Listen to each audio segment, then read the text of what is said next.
आपने पेपर की फैक्ट्री डाली, बिना पुण्य के उदय में नहीं हुआ, सारे पाप पुण्य के उदय में होते हैं। सारे बड़े बड़े काम दुनिया के पुण्य के उदय में ही होते हैं। आपका पुण्य तो जबरदस्त है, चटके मटके का, लेकिन वो बहता कहां है? पानी रिस रहा है, पुण्य रिस रहा है, धन रिस रहा है, संपत्ति रिस रही है, बह करके कहां पर गिर रही है, बस ये देख लो। गृहस्थों से इस बात के संवाद को गुरुदेव ने कहा, तुम्हारा पैसा तुम्हारे हाथ में आकर के जाएगा, ये तो तय है, कहां जाएगा इसको तय करो। और जब वो तय करने की बात आई तो पीछे एक ऋषभ कुमार जी बैठे हुए थे, बीना बारक का संवाद है हम लोगों का, तो बोलते कहां जाना चाहिए। आचार्य श्री जी मुस्कुरा करके कहते हैं, अरे इतने दिन हो गए भगवान की पूजा करते करते, अंत में पढ़ते तो हो, क्या पढ़ते हैं महाराज? संपत्ति आई है, अपने आप से भी पूछिएगा आप, क्योंकि आपका इंटेलिजेंट इंटरेस्ट जिस तरफ होगा, आप अपनी संपत्ति का बहाव भी उसी तरफ करेंगे। गुरुदेव कहते हैं, शास्त्राभ्यासो जिनपति नुति संगति सर्वदार रे। मेरा पैसा लगा किस चीज में? शास्त्राभ्यासो। शास्त्र के अभ्यास में हमारे परिवार का पैसा लग जाए तो पैसा कैसे लगेगा? किसी धार्मिक ग्रंथ को छपाने का काम, धवला, जय धवला, महाधवला जैसे महान ग्रंथ जो आज की अलमारियों में रखे हैं, इसके कोई प्रकाशक होंगे तो प्रकाशक के साथ इसके कोई पुण्यार्जक परिवार भी होगा। उसने ग्रंथ को पढ़ा नहीं होगा, लेकिन किताब छपवाने में पैसा दान दिया होगा। यह भी शास्त्राभ्यास हो। मैं अभ्यास नहीं कर पाता महाराज, मेरा बुद्धि का क्षयोपशम उतना नहीं है, लेकिन मैं चाहता हूं कि किसी विद्वान के हाथ तक यह पुस्तक पहुंच जाए। इसी विचार के साथ आप शास्त्र दान करते हैं। ये जो शास्त्र दान होता है, ये जो धन आपने दिया शास्त्र दान के निमित्त से, इसने कमाल किया है आपकी चटकी जिंदगी में। जब कौंडेस ग्वाले ने एक छोटी सी पुस्तक मुनिराज को दान दे दी थी, उत्तम पात्र को, तो वो अगली पर्याय में कुंद कुंद भगवान बनने का मौका पा गया। आपने भी शास्त्र को चढ़ाया है। ये क्या सोचकर चढ़ाया? महाराज ये जो कपड़े में लिपटा है ना, ये हम नहीं पढ़ेंगे। आप कहते हैं चटके मटके क्या बोलते हैं, ये पुस्तक हम नहीं पढ़ेंगे, आप पढ़िए, इसलिए आपको दान देते हैं। उस दान में भी आपने धन दिया, धन देकर के हमको एक पुस्तक ग्रंथ जो है दान में दे दिया। अब इससे अर्थ मैं निकालूंगा। तुमने तो 1100, 2100, 5100 दिए, हम इसमें से जन्म जरा और मृत्यु निकालेंगे। निकाल करके खींच करके यावन निर्वाण संप्राप्ति, जब तक इस जीव को निर्वाण की प्राप्ति नहीं हो जाएगी, तब तक तुम्हारे चढ़ाए हुए इस ग्रंथ का मैं मूल्य चुका नहीं पाऊंगा। क्योंकि तुमने तो चढ़ा दिया, चढ़ा के निर्विकल्प हुए, लेकिन जिसके घर में संपत्ति आई, संभालना अब उसकी जवाबदारी है।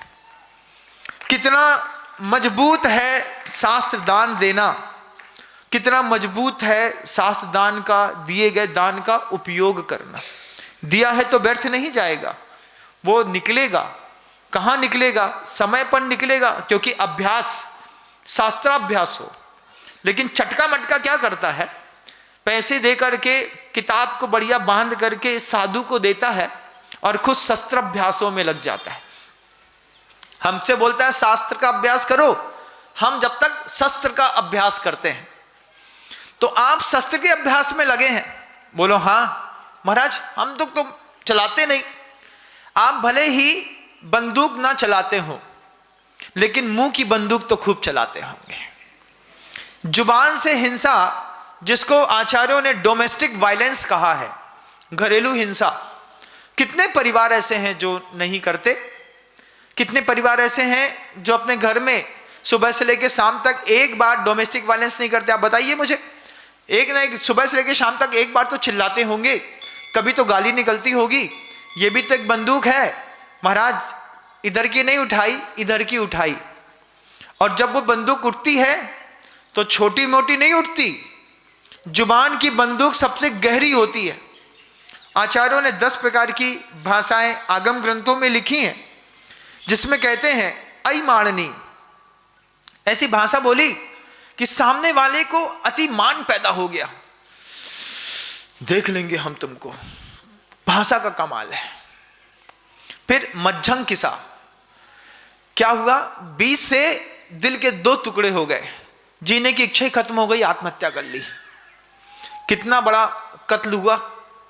उसके बाद कहते हैं अयमाणनी मज्झंग किसा भूयाण वहं करा, भ्रम पैदा करने वाली, ऐसे शब्द बोले समझ में नहीं आया, ये किए, और जब काम बिगड़ गया तो फिर बोलता है तुमसे तो पहले ही बोला था हमने कि हमने ऐसा बोला था। ये जो बंदूकें चलाते हैं घर के अंदर, ये बंदूकें हिंसात्मक हैं, इसको ध्यान रखिएगा। 10 प्रकार की भाषा को घर के अंदर प्रयोग करने के लिए आचार्यों ने स्पष्ट मनाही करी। मटका तुम्हारा चटका तो जरूर है, लेकिन चटके मटके का पानी झाड़ जंगल में मत डालो। चटके मटके से निकलने वाली संपत्ति का रस व्यसनियों को मत दो। जुआ मत खेलो, शास्त्राभ्यास करो। शास्त्राभ्यासो, शास्त्र का अभ्यास में मान लीजिए बौद्धिक क्षमताएं कम हो तो आचार्य कहते हैं जिनपति नुति, जिनपति इनकी नुति, नमस्कार करना, पूजन करना। पूजा कैसी पूजा होगी महाराज? पूजा ऐसी हो कि हम अपने धन का वैभव भोग सकें।